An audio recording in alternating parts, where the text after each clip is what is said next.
One of my biggest regrets as a parent was not knowing about positive affirmations and talking to my children with positivity. I grew up in a household where my mother told all the neighbors about my mistakes. I knew this because I heard her telling them. I had feelings of shame and embarrassment. I have since learned that was highly inappropriate.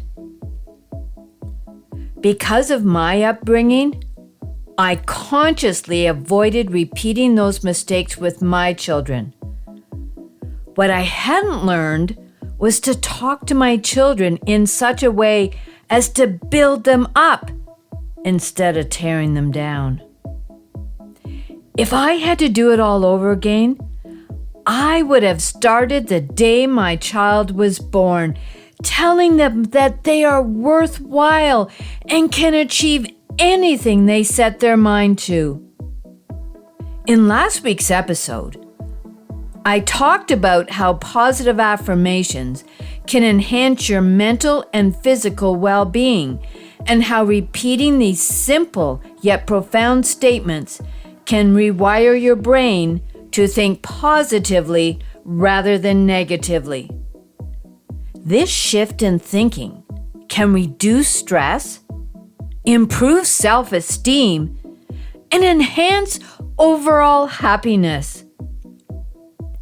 Neuroplasticity, which is the brain's ability to grow and change by forming new connections, supports the effectiveness of affirmations in changing thought patterns. When positive affirmations become a part of your daily habit, you unlock many advantages, from cultivating better relationships and fostering optimism to realizing your fullest potential. In this episode, I am expanding on the power of affirmations for you to teach your youngsters. So grab your favorite beverage, find a comfy spot, and let's get into today's topic of positive affirmations for your children. This is Tips for Parenting Youngsters, where every episode brings you closer to building self-esteem and stronger, more meaningful relationships with your children.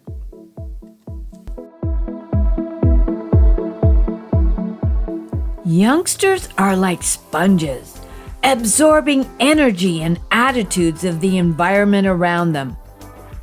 When you are happy and positive, your children naturally pick up on these vibrations, causing them to feel happy and positive. Conversely, when you consistently use negative words or criticism, children take in these negative messages, leading to low self-esteem and a diminished sense of self-worth.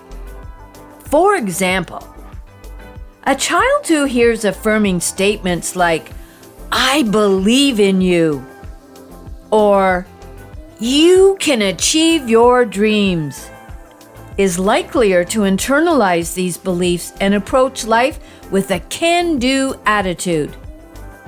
However, a child who hears negative statements such as, "You can't do anything right," grows up doubting their abilities and feeling inadequate.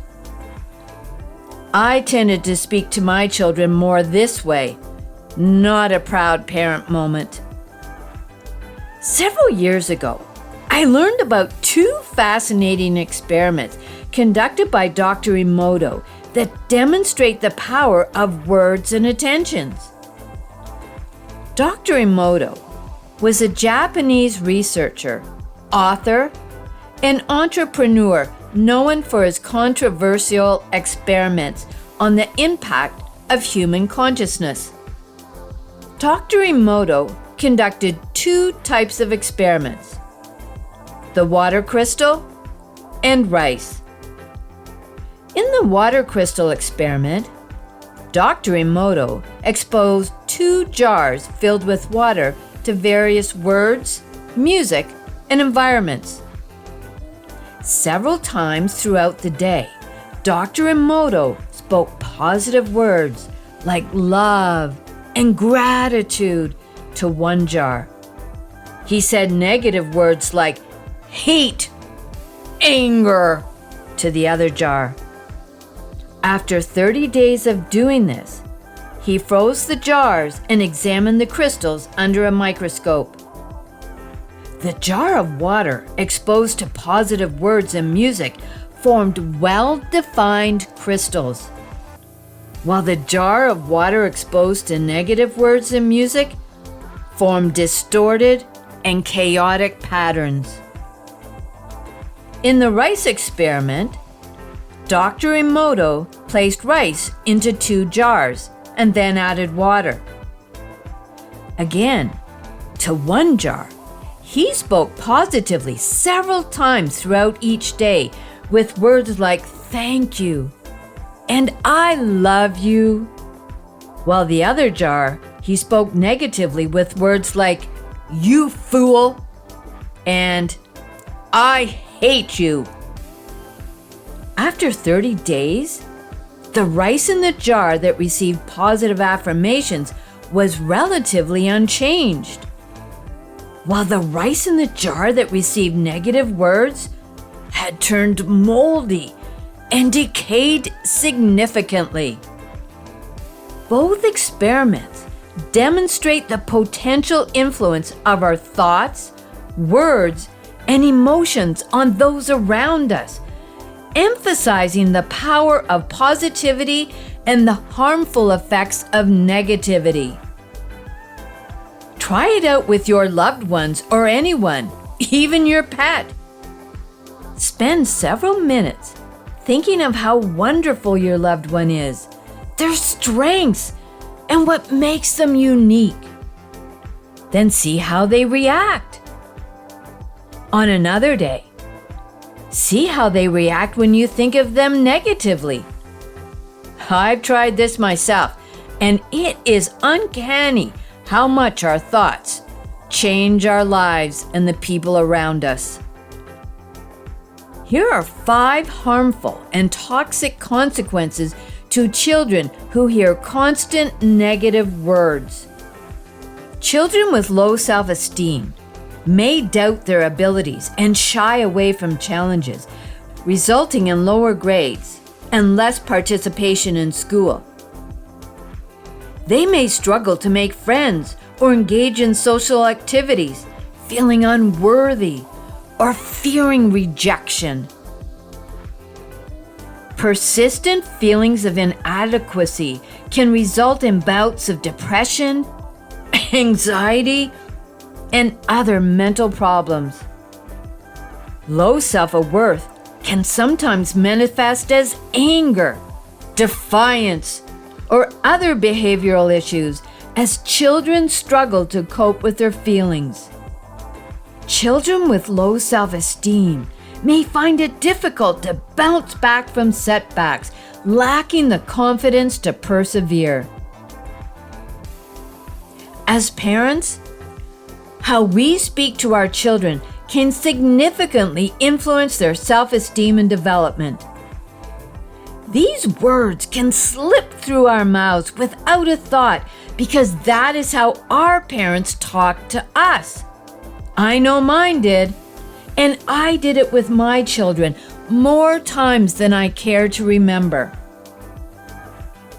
Transforming negative statements into positive affirmations can create a nurturing and empowering environment for your kids. Here are some statements parents often say to their youngsters, along with their effects and how to reframe them.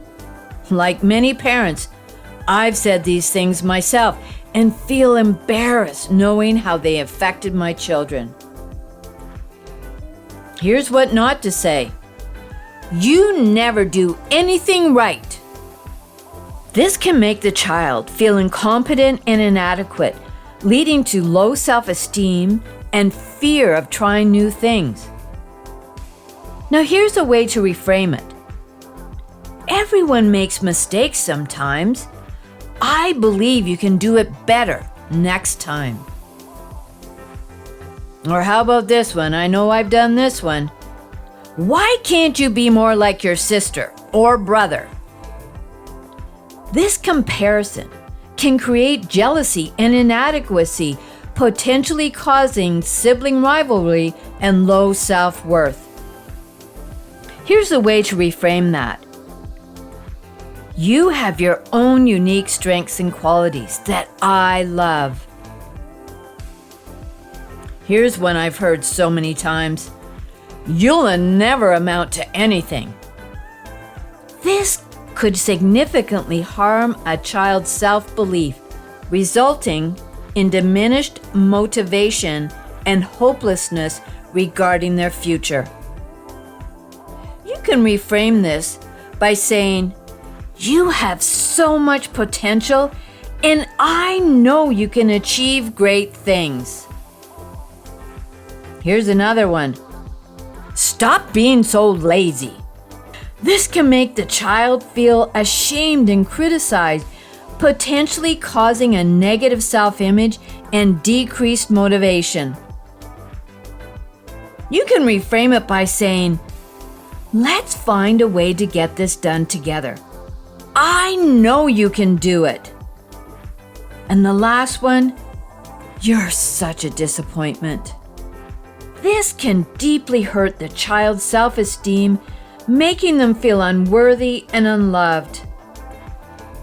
Instead, say something like, I'm proud of your efforts, and I know you can keep improving. You can nurture your children's self-esteem and confidence by consciously choosing positive affirmations over negative statements, helping them develop a strong, positive sense of self-worth. Start as soon as they are born.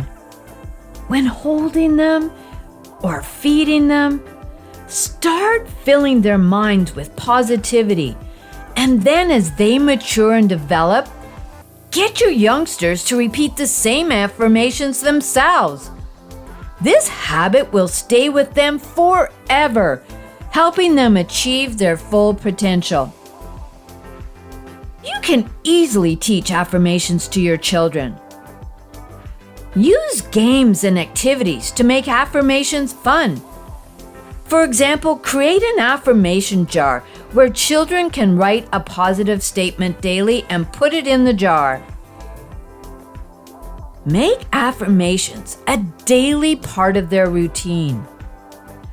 Start the day having them say a positive affirmation when they're brushing their teeth or having their breakfast, or even at bedtime. That promotes relaxation and self-love, such as I'm proud of myself or I did my best today. Create or purchase affirmation cards with positive statements and illustrations. Children can choose a card each day to focus on. Similarly, you could use posters or sticky notes.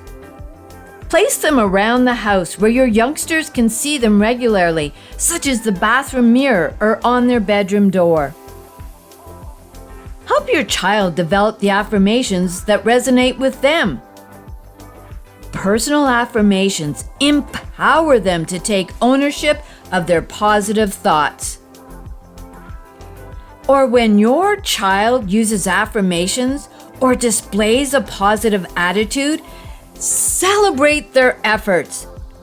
Positive reinforcement can make the practice more rewarding. Consistency is key. Repeat affirmations daily, ideally in the morning, to set a positive tone for the day, or at night to end the day positively. You can also repeat them during moments of stress or doubt. Affirmations work best when you believe in them. As you repeat your affirmations, try to feel the emotions associated with them and visualize the positive changes they represent. Positive affirmations can transform lives by fostering self-esteem, confidence, and a positive mindset. From my personal experience, I've seen how regularly incorporating affirmations can profoundly impact mental and physical well-being, enhance relationships, and cultivate a more optimistic outlook on life. You can integrate affirmations into daily routines at any age, and they serve as a simple yet effective tool. Starting the day your child is born can instill a sense of self-worth and resilience, helping them grow into confident and capable individuals. By consciously choosing to use affirmations and modeling positive behaviors, you can create a nurturing environment that supports your children's emotional and psychological development. Teaching affirmations to your children can be fun and engaging, incorporating play, visual aids, and daily routines. Encouraging your youngsters to create affirmations and celebrating their successes can reinforce their positive practice. Remember, the language you use with yourself and your youngsters shapes your thoughts and reality.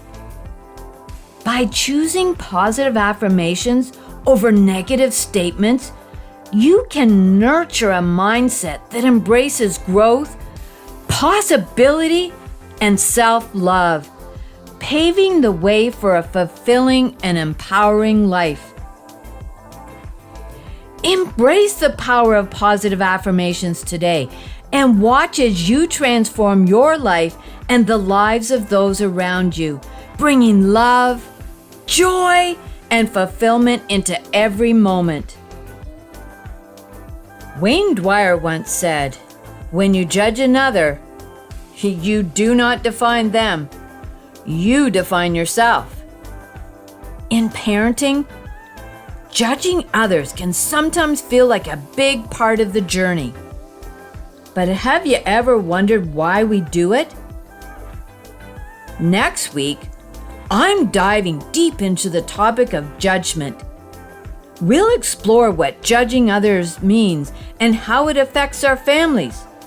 From learning ways to avoid judging our kids, to understanding how our decisions can shape their world. Prepare to challenge your thoughts and see things from new perspectives.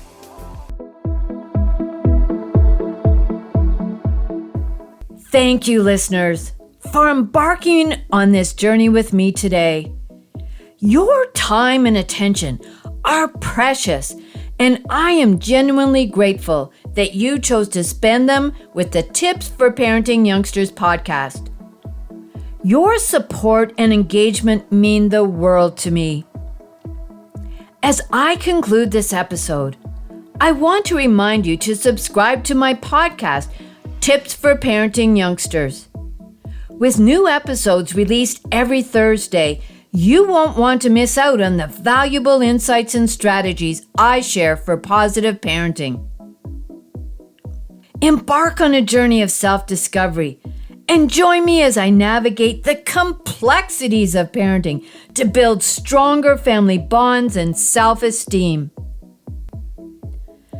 Parenting is full of challenges, but remember, the most profound change starts within us. Be the role model your children look up to. They always watch and learn from us. For a wealth of free practical resources, visit parentingyoungsters.com. From tips on self-discipline and positive affirmations to various other valuable topics, our website is designed to support you and your family in your everyday parenting challenges. There is always time to rewrite your family story, break free from patterns that no longer serve you, and create a home filled with love, understanding, and unwavering support. I'm here to guide you every step of the way. As I conclude this episode, I must state that this podcast is designed solely for educational and entertainment purposes. While I bring my experience as a parent and grandparent, it's essential that you know I am not a licensed therapist. This podcast is not a substitute for professional advice from a physician, professional coach, psychotherapist, or other qualified professional. Got it? Awesome. Until next time, what is one thing you are grateful for?